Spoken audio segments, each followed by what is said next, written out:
ने नतीजे आने से पहले ही राष्ट्रपति चुनाव में अपनी जीत का ऐलान कर दिया और काउंटिंग रुकवाने की मांग कर दी, लेकिन अब बाजी पलट चुकी है। हालांकि काउंटिंग अभी भी जारी है और फाइनल नतीजे आने बाकी है, लेकिन ट्रंप के खिलाफ बाइडेन ने बड़ी बढ़त हासिल कर ली है।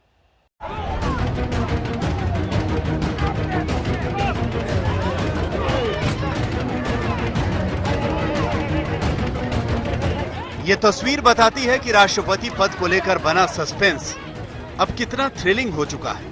व्हाइट हाउस के नजदीक ट्रंप और बाइडेन के समर्थक आपस में भिड़ गए।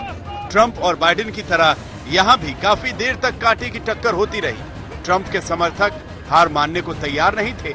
होते भी कैसे, उनके नेता नतीजे आने से पहले ही अपनी जीत का ढोल जो पीट चुके थे। We were getting ready to win this election. Frankly, we did win this election. जब रुझान भी ठीक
Where our interest today is to count every vote.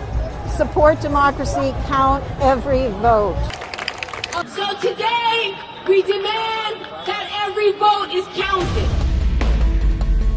तो एक तरफ ट्रंप जीत का जश्न भी मना रहे थे और वोटिंग को रुकवाने के लिए सुप्रीम कोर्ट जाने का मन भी बना रहे थे। उन्हें लग रहा था कि वोट काउंटिंग में गड़बड़ी हो रही है, इसीलिए काउंटिंग रुकवाना चाह रहे थे। अब आई बात समझ में कि अमेरिका में लोग ट्रंप के खिलाफ सड़कों पर आकर ये नारा क्यों लगा रहे हैं। Every vote counts.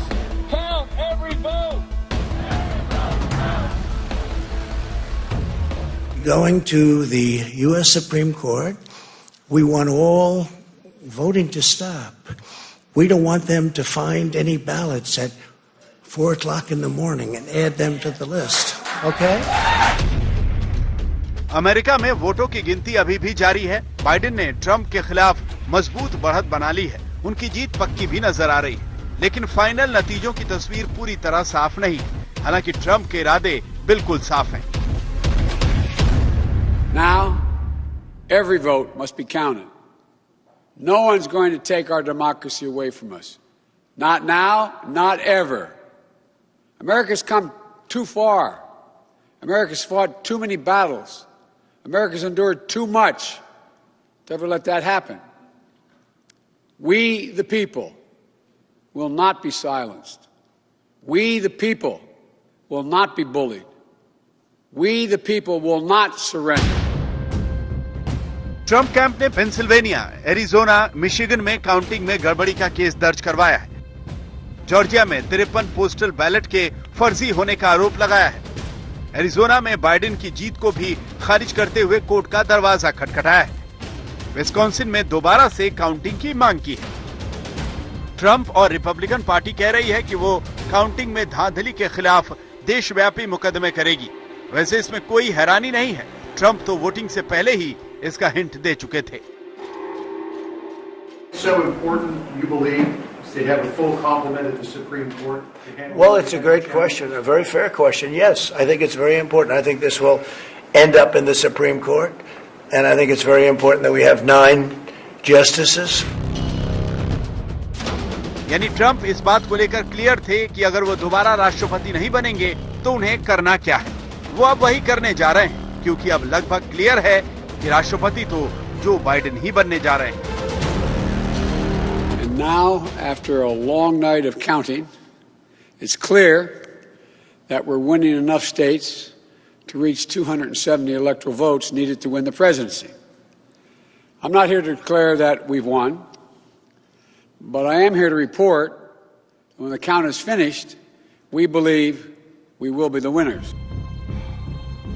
ट्रंप ने बताया नहीं कि उनके पास काउंटिंग में धांधली के सबूत क्या हैं, लेकिन कोर्ट में ट्रंप दलीलें क्या देंगे इसका अंदाजा लगाया जा सकता है।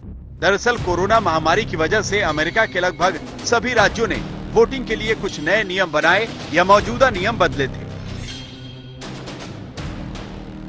जिसकी वजह से पोस्टल और मेल बैलेट कई गुना बढ़ गए। एक अंदाजे के मुताबिक अमेरिका में इस बार करीब 10 करोड़ वोटर्स ने बैलेट का इस्तेमाल किया है। ट्रंप का आरोप है कि इन्हीं पोस्टल और मेल बैलेट के जरिए वोटिंग और काउंटिंग में धांधली हुई। ट्रंप चाहते थे कि सभी वोटर्स सिर्फ बूथ पर जाकर ही वोटिंग करें, लेकिन कोरोना के दौर में ट्रंप की मांग मानी भी नहीं जा सकती थी और मानी भी नहीं गई। आखिर अमेरिका के चुनाव थे, बिहार के थोड़े ही।